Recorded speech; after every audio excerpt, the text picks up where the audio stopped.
been searching, follow every step, every road, every single trace. Hey guys, welcome back to another inside look video, and today we're going to be looking at a Kitchenaid food processor. I guess that's what it is, or a mixer, or whatever you want to call it. Man, is it heavy.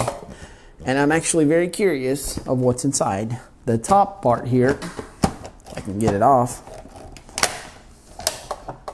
it's all plastic, as you can see. So there's nothing too ingenious about this. Everyone probably knows what this does. It just spins and it cuts food and stuff. Processor.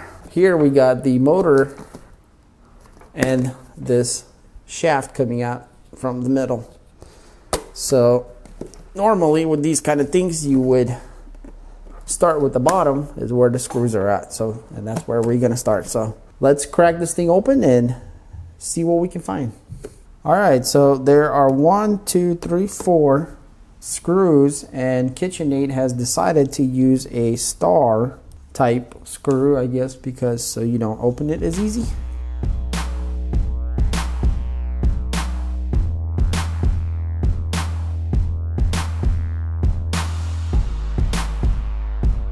Alright, let's see what we have in there. Whoa. And the cover is off.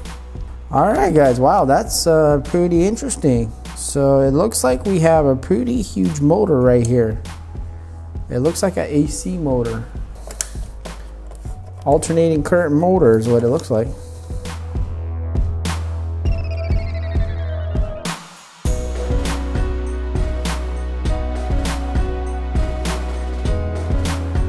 Alright guys, so another thing that I didn't realize, that looks like there is 3 little caps here.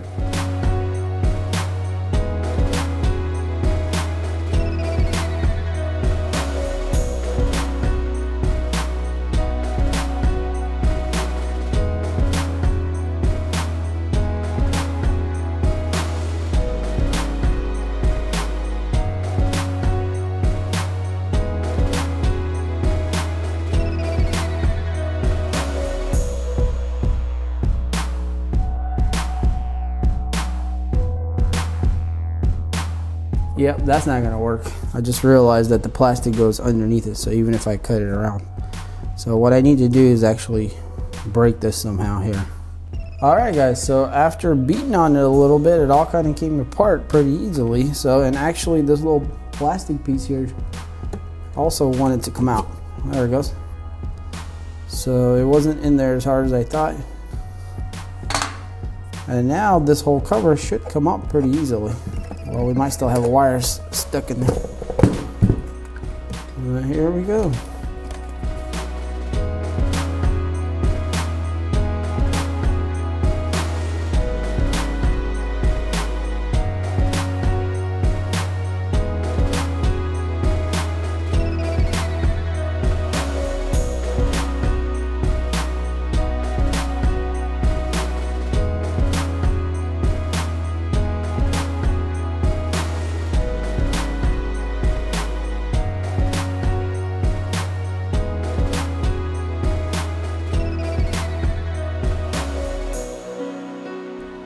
Alright guys, so it's finally all apart, as you can see.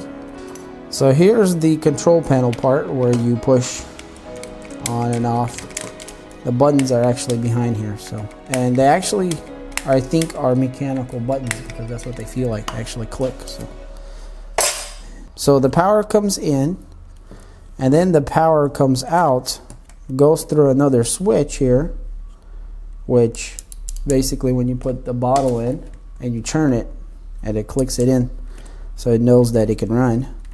And then it goes into the motor, and in series with it, or should I say in parallel with it, there's a capacitor, and looks like some kind of shunt.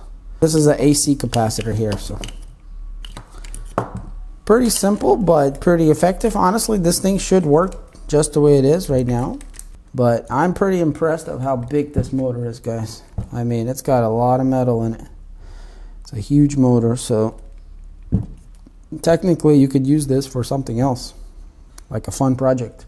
Yeah, this is an old school style motor, so I don't think he even has brushes because this is not a DC, this is an AC motor. So it's kind of interesting, honestly, and this is why it needs the capacitor here to start up. It's a start capacitor.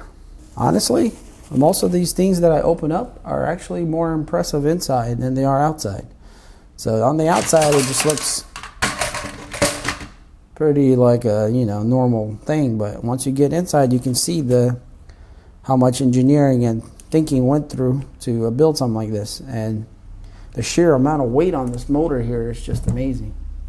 Alright guys, so hopefully you enjoyed this video. I sure was impressed with the motor here.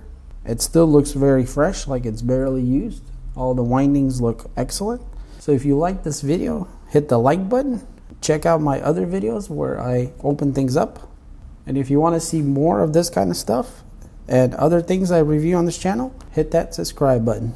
Alright guys, thanks for watching this video, and I'll see you on the next one. Peace.